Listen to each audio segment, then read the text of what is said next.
नमस्कार दोस्तों, जय श्री राधे राधे। स्वागत है आप सभी को राधा लाडली जी के ज्ञान वाईटी यूट्यूब चैनल में। दोस्तों, जब जीव मृत्यु लोक में जन्म लेता है उसे समय उसकी स्मृति शून्य होती है। वह ना तो किसी चीज को जानता है और ना ही किसी को पहचानता है। बच्चा मैन के गर्भ से निकलकर जैसे ही बाहर आता है तुरंत ही रोना शुरू कर देता है। वह ऐसा तकलीफ में करता है या कोई और कारण भी है जिसे हम समझ नहीं पाते। क्या आपने भी कभी सोचा है कि आखिर बच्चा जन्म लेने के तुरंत बाद रोता क्यों है? इसके पीछे का सटीक कारण क्या है? हिंदू धर्म शास्त्रों के अनुसार वैसे तो इसके पीछे एक पौराणिक कथा की मान्यता है जिसका विवरण विष्णु पुराण में मिलता है। इस्लाम में भी बच्चे रोने के अपने अलग कारण बताए गए हैं, लेकिन सच्चाई क्या है? ये एक ऐसा सवाल है जिसका सही उत्तर हम सब जानना चाहते हैं। शिशु के जन्म लेते ही रोने के कारण को विज्ञान एक सहज और आवश्यक प्रक्रिया मानता है।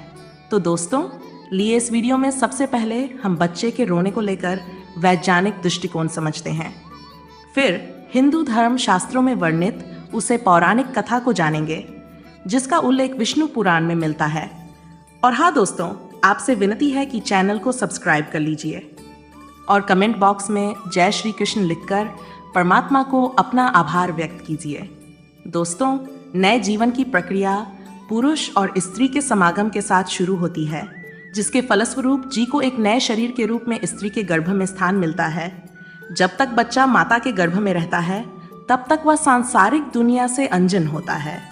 माता के गर्भ में वह जीवित तो होता है परंतु वह सांस नहीं लेता। उसके शरीर को खाना पीना इत्यादि मैन से जुड़ी गर्भनाल से प्राप्त होता रहता है।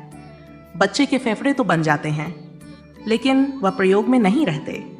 बच्चा मैन के गर्भ में एक पतली झिल्ली के अंदर बंद होता है जिसमें तरल पदार्थ भरा होता है। इस तरल पदार्थ को वैज्ञानिक फ्लूइड बोलते हैं।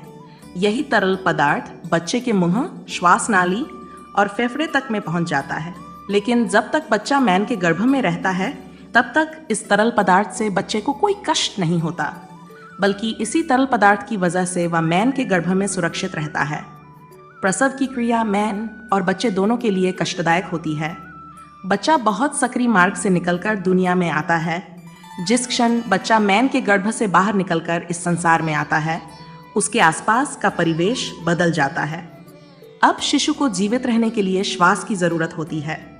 शिशु के फेफड़े प्रथम बार कम करना शुरू करते हैं, लेकिन फेफड़े में वही तरल पदार्थ पहले से ही भरा होता है जिसे बाहर निकलना बच्चे के स्वास्थ्य के लिए बहुत ज़रूरी होता है। इसीलिए डॉक्टर बच्चे की डिलीवरी होते ही गर्भनाल को काट देते हैं और बच्चे को उल्टा करके उसके मुंह से इसी तरल पदार्थ को बाहर निकलती हैं। ऐसी आशा स्थिति में बच्चा प्रथम बार रोता है। रोने की प्रक्रिया के दौरान बच्चा एक गहरी सांस लेता है जिससे हवा फेफड़े के अंदर प्रवेश करती है और फेफड़े में भरा तरल पदार्थ बाहर निकल जाता है। इसलिए बच्चे का प्रथम बार रोना बच्चे के स्वस्थ होने का संकेत होता है। अगर बच्चा स्वयं से नहीं रोता तो डॉक्टर बच्चे की पीठ पर हल्के हाथ से थपकी लगाकर उसे रुलाने का प्रयास करते हैं जिससे फेफड़े में हवा जा सके और तरल पदार्थ बाहर आ सके। बच्चे के दिमाग को सही ढंग से कम करने के लिए एवं बच्चे के शरीर को सुचारू रूप से कार्य करने के लिए ऑक्सीजन की जरूरत होती है। जिन बच्चों के फेफड़े से तरल पदार्थ नहीं निकल पाता उनके फेफड़े में पर्याप्त हवा नहीं पहुंच पाती। ऐसा होना बच्चे के जीवन के लिए खतरा होता है और दिमाग को पर्याप्त ऑक्सीजन न मिल पाने के कारण उन्हें किसी प्रकार की मानसिक बीमारी भी हो सकती है। तो दोस्तों, ये बातें थी विज्ञान की। लिए अब जानते हैं पैदा होते ही बच्चे के रोने को लेकर धर्मग्रंथ में क्या लिखा है।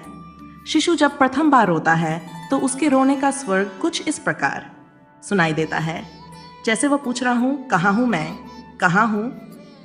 विष्णु पुराण के मुताबिक जब ब्रह्मा जी पुत्र सृष्टि की रचना कर रहे उन्होंने स्वयं जैसा पैदा करने का विचार किया तो उनकी माया से गोद में एक मायावी बालक प्रकट हुआ। यह बालक रोते हुए ब्रह्मा की गोद में उथल पुथल करने लगा। जब ब्रह्मा जी ने उसे बालक से इसकी वजह पूछी तो उसे बालक ने प्रश्न किया, मैं कौन हूँ, मैं कहाँ हूँ, मेरा क्या नाम है। इस पर ब्रह्मा जी कहते हैं कि पैदा होते ही तुमने रोना शुरू कर दिया, इसलिए मैं आज से तुम्हारा नाम रुद्र रखता हूँ। ऐसी मान्यता है कि इस बच्चे के जन्म से पहले किसी बच्चे ने रोना शुरू नहीं किया था। ऐसी पौराणिक मान्यता है कि तभी से जन्म के बाद बाकी बच्चों में भी रोने का नियम बन गया, जबकि इस्लाम धर्म में यह मान्यता है कि बच्चे के जन्म लेते ही शैतान उसके पास आता है। शैतान के छूट ही बच्चा जोर जोर से रोने लगता है।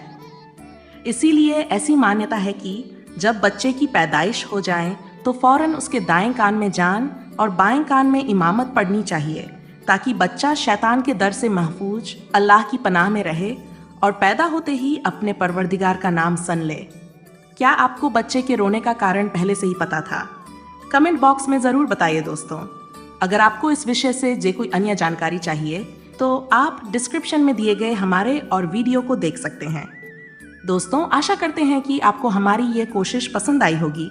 अगर हमारा प्रयास सफल रहा हो तो प्लीज़ वीडियो को लाइक कीजिए और ऐसे ही वीडियो को देखने के लिए हमारे चैनल राधा लाडली जी के ज्ञान यूट्यूब चैनल को सब्सक्राइब कर लीजिए।